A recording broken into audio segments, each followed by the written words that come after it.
Yang pertama adalah saudara harus mampu menguasai diri supaya jangan terbawa arus, saudara.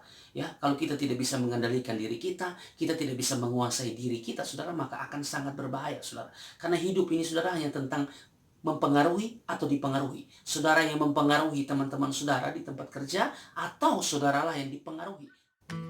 Shalom saudara-saudara yang saya kasihi dalam Tuhan kita Yesus Kristus. Salam jumpa kembali bersama dengan saya. Saya percaya bahwa saudara penuh dengan sukacita dan damai sejahtera karena Tuhan bekerja dalam kehidupan saudara. Nah, hari ini saudaraku kekasih, saya ingin menjawab lagi saudara pertanyaan yang ditujukan kepada saya, dan saya berharap saudara apa yang saya bagikan, apa yang saya sampaikan memberkati anak muda yang bertanya dan juga saudara yang menyaksikan video ini, saudara. Dan pertanyaannya seperti ini, saudara kekasih. Bagaimana sikap kita menghadapi teman kerja dan lingkungan kerja yang tidak sehat agar tetap berkualitas dan berintegritas sebagai anak Tuhan dan pelayan Tuhan. Yang pertama adalah saudara harus mampu menguasai diri supaya jangan terbawa arus, saudara. Ya, kalau kita tidak bisa mengendalikan diri kita tidak bisa menguasai diri kita, saudara, maka akan sangat berbahaya, saudara. Karena hidup ini, saudara, hanya tentang mempengaruhi atau dipengaruhi. Saudara yang mempengaruhi teman-teman saudara di tempat kerja, atau saudaralah yang dipengaruhi oleh mereka. Untuk itu, saudara kekasih, pengendalian diri atau penguasaan diri, saudara, sekali lagi saudara, sangat penting dalam kehidupan saya dan saudara. Pengendalian diri atau penguasaan diri adalah kemampuan untuk menahan, mengekang dan menjaga diri sendiri untuk tetap stabil di dalam batasan yang wajar seturut maksud dan kehendak Allah, saudara. Saya bilang bahwa sejauh mana kita memberikan hidup kita untuk dipimpin oleh Roh, sejauh itu pula kita mampu menguasai diri dan mengendalikan diri kita, saudara kekasih, supaya kita tidak mudah terbawa arus. Saudara, kita berkata, Galatia 5 ayat 25 berkata, jikalau kita hidup oleh Roh, baiklah hidup kita juga dipimpin oleh Roh. Saudara, yang kedua adalah berani tampil beda sebagai orang percaya. Kalau saudara bilang saudara anak Tuhan, kalau saudara bilang saudara orang yang percaya kepada Kristus, maka tidak bisa tidak, saudara harus tampil beda. Saudara harus menunjukkan sikap yang berbeda dengan orang-orang di luar sana. Meskipun mungkin saudara ada di lingkungan yang tidak sehat, tapi saudara tetap bisa menunjukkan bahwa saudara anak Tuhan yang mampu melakukan yang terbaik buat Tuhan, saudara. Oleh karena itu, saudara, kita bisa belajar, saudara, dalam cerita Alkitab dari Daniel, Sadrak, Mesak, dan Abednego, saudara. Bagaimana sikap mereka begitu luar biasa, saudara. Bagaimana mereka bisa menunjukkan sikap hidup yang berkualitas dan berintegritas meskipun ada di lingkungan yang tidak benar, penuh dengan kekafiran dan penyembahan berhala, tapi mereka tetap bisa tampil beda di situ. Nama Tuhan dipuji, dipermuliakan. Saya kasih contoh dari Daniel, saudara. Dalam Daniel 1 ayat yang ke-8, Alkitab berkata, Daniel berketetapan, saudara. Kata berketetapan sama dengan ketentuan atau keteguhan, saudara, untuk tidak menajiskan dirinya dengan santapan raja dan dengan anggur yang biasa diminum raja. Dimintanyalah kepada pemimpin pegawai istana itu supaya ia tak usah menajiskan dirinya, saudara. Daniel tidak mau makan makanan raja, saudara kekasih, karena mungkin ya alasannya karena makanan dan anggur tersebut juga dipersembahkan kepada berhala, saudara. Ya, Daniel tidak mau. Kalau Daniel memakannya, saudara kekasih, maka Daniel melanggar, saudara kekasih, hukum Allah, aturan Allah, saudara kekasih. Sedangkan Daniel adalah orang percaya sejati yang tidak mau, saudara, menajiskan dirinya dengan hal-hal yang demikian, saudara dikasih. Ini sesuatu yang sangat luar biasa. Kita bisa belajar dari Sadrak, Mesak, dan Abednego, saudara. Pada saat mereka ada dalam tekanan yang hebat, saudara, pada saat mereka diminta, diperintahkan, saudara, disuruh untuk menyembah patung Raja Nebukadnezar, saudara dikasih. Mereka berkata dalam Daniel pasal yang ketiga ayat 16 sampai ayat yang ke-18. Lalu Sadrak, Mesak, dan Abednego menjawab Raja Nebukadnezar, tidak ada gunanya kami memberi jawab kepada Tuanku dalam hal ini. Jika Allah kami yang kami puja sanggup melepaskan kami, maka ia akan melepaskan kami dari perapian yang menyala-nyala itu dan dari dalam tanganmu, ya Raja. Tetapi seandainya tidak, hendaklah Tuanku mengetahui, ya Raja, bahwa kami tidak akan memuja dewa Tuanku dan tidak akan menyembah patung emas yang Tuan dirikan itu. Ini iman yang luar biasa, saudara. Ini iman yang dewasa, saudara. Oke, kasih mereka bilang, kalau Tuhan tidak tolong kami pun, kami tidak akan menyembah patung itu, saudara. Tahukah saudara bahwa mereka ada dalam keadaan yang sulit.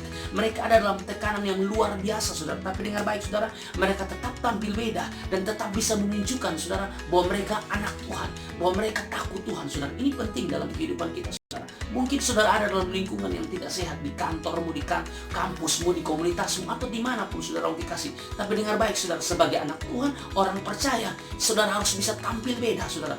Tunjukkan bahwa di dalam dirimu ada Kristus. Kita juga bisa belajar dari seorang pemuda yang luar biasa, yaitu Yusuf, saudara. Bagaimana dia tidak menerima bujukan dan rayuan daripada istri Potifar yang setiap hari, saudara, merayu dia, membujuk dia untuk bisa tidur dengan dia, saudara. Tapi sama sekali dia tidak melakukan itu, saudara, karena benar-benar dia menunjukkan sikap hidup dari seorang pemuda yang takut akan Tuhan, saudara. Ya, ini berkaitan dengan poin yang kedua, bahwa Yusuf berani tampil beda, saudara. Saya baca dulu bagiannya dalam Kejadian 39, saudara, ayat yang ke-7, saudara, dikatakan, selang beberapa waktu istri tuannya memandang Yusuf dengan berahi, lalu katanya, marilah tidur dengan aku. Ayat yang ke-10, walaupun dari hari ke hari perempuan itu membujuk Yusuf, Yusuf tidak mendengarkan bujukannya itu untuk tidur di sisinya dan bersetubuh dengan dia. Ini bukan satu kali aja, saudara. Dari hari ke hari, saudara. Kejadian 39 ayat 11 dan ayat yang ke-12. Pada suatu hari masuklah Yusuf ke dalam rumah untuk melakukan pekerjaannya. Sedang dari seisi rumah itu seorang pun tidak ada di rumah. Sama sekali tidak ada di rumah, saudara. Ini kesempatan, tidak ada orang di rumah, dan ini kesempatan bagi Yusuf sebenarnya, saudara, untuk menerima bujukan atau rayuan, saudara, daripada istri Potifar. Tapi sama sekali tidak dilakukannya, saudara, dikasih. Ayat lanjutan dikatakan, lalu perempuan itu memegang baju Yusuf sambil berkata, marilah tidur dengan aku. Tetapi Yusuf meninggalkan bajunya di tangan perempuan itu dan lari keluar, saudara. Ini bukan lari di tempat. Kalau bapak-bapak zaman sekarang, pemuda-pemuda zaman sekarang, itu larinya di tempat, saudara. Tapi yang Yusuf lakukan adalah larinya keluar, saudara, kasih. Karena terus ada di situ, bisa membahayakan dirinya, saudara. Nah, ini penting, saudara. Yusuf menunjukkan sikap hidup teladan yang sungguh luar biasa bagi setiap kita, saudara. Meskipun kita ada dalam situasi yang sulit, saudara, kasih. Mari, tunjukkanlah sikap hidup yang berbeda, saudara, kasih. Nah, apa yang dilakukan oleh Yusuf, saudara, menunjukkan sikap hidup orang percaya. Jadi kalau saudara bilang saudara orang percaya, saudara anak Tuhan, saudara harus tampil beda, berani tampil beda dimanapun saudara berada. Tetap saudara menunjukkan bahwa di dalam diri saudara, Tuhan bekerja. Poin yang ketiga, saudara, harus bertindak dengan cara menasihati atau menegur, saudara. Ya, contoh, kalau saudara ada di lingkungan yang tidak sehat, saudara, bersama dengan teman-teman yang suka mengeluarkan kata-kata makian, cacian, kata-kata kotor, kata-kata yang tidak membangun, dan lain sebagainya, saudara. Dan kalau saudara ada di situ sebagai anak Tuhan, sebagai orang percaya, saudara, maka saudara harus bisa menasihati atau menegur, saudara. Bukan saudara bersikap sebagai seorang pengecut yang diam saja dan mendengarkan makian mereka, mendengarkan kata-kata kotor mereka. Sebagai orang yang percaya, kalau mendengar itu tidak tenang, saudara. Saudara harus bisa tegur, saudara. Saudara harus bisa tampil sebagai seorang yang berani menyatakan kebenaran, saudara. Kasih, ini sangat penting, saudara. Misalnya, pada saat saudara mendengarkan mereka mengeluarkan kata-kata yang kotor, saudara bisa menegur mereka dengan kebenaran firman Tuhan atau sesuai firman Tuhan. Efesus 4 ayat yang ke-29. Janganlah ada perkataan kotor keluar dari mulutmu, tetapi pakailah perkataan yang baik untuk membangun di mana perlu, supaya mereka yang mendengarnya beroleh kasih. Karena kalau kita tahu kebenaran dan tidak menyampaikannya, saudara, dalam hal ini memperingatkan orang-orang yang mungkin suka mengeluarkan kata kotor, cacian, makian, orang-orang yang suka selingkuh, suka ganggu suami orang, istri orang, dan lain sebagainya, saudara. Maka Tuhan akan meminta pertanggungan jawab dari kita. Kalau misalnya kita tidak memperingatkan mereka, kita hanya diam saja, saudara, bersikap sebagai seorang pengecut, Tuhan akan meminta pertanggungjawaban dari kita, saudara. Mari kita perhatikan Yeskiel pasal yang ketiga ayat 18 sampai ayat yang ke-19.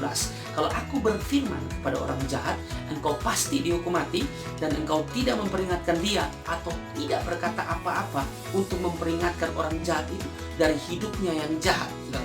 Jadi kalau kita sudah tahu mereka salah, lalu kita tidak memperingatkan mereka, kita biarkan saja, saudara, maka firman Tuhan berkata, orang jahat itu akan mati dalam kesalahan, tetapi aku, kata Tuhan, akan menuntut pertanggungan jawab atas nyawanya daripada kalau kita tidak memperingatkan orang itu, saudara, kita tidak memberi nasihat kepada dia bahwa apa yang dilakukannya itu salah, kita acuh tak acuh, maka Tuhan akan meminta pertanggungjawaban dari kita, saudara kekasih.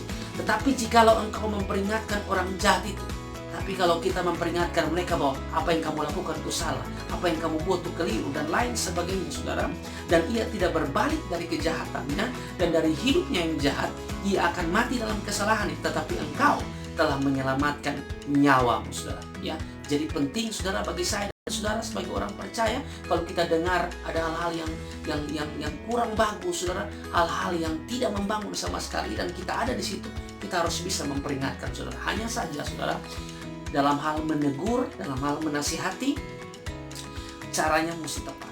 Kita bilang begini, Matius 18 ayat 15, apabila saudaramu berbuat dosa, tegurlah dia di bawah 4 mata. Jika ia mendengarkan nasihatmu, engkau telah mendapatkannya kembali, saudara. Firman Tuhan juga berkata, Amsal 27 ayat yang kelima, lebih baik teguran yang nyata-nyata daripada kasih yang tersembunyi, saudara orang kekasih. Jadi kalau kita ada di lingkungan yang tidak sehat, saudara orang kekasih, oke, saudara, kita butuh pengendalian diri, saudara, kita butuh tampil beda, saudara. Tapi bagian yang ketiga ini jangan dilupakan, saudara. Sebisa mungkin kita harus menasihati, kita harus mengingatkan, saudara, entah itu teman, sahabat, orang-orang yang dekat dengan kita, saudara orang kekasih, untuk tidak salah jalan, saudara. Ya, karena itu yang Tuhan mau dalam kehidupan saya dan saudara. Hanya ini jawaban saya, kiranya menjadi berkat buat saudara semua. Tuhan Yesus memberkati kita semua. Shalom.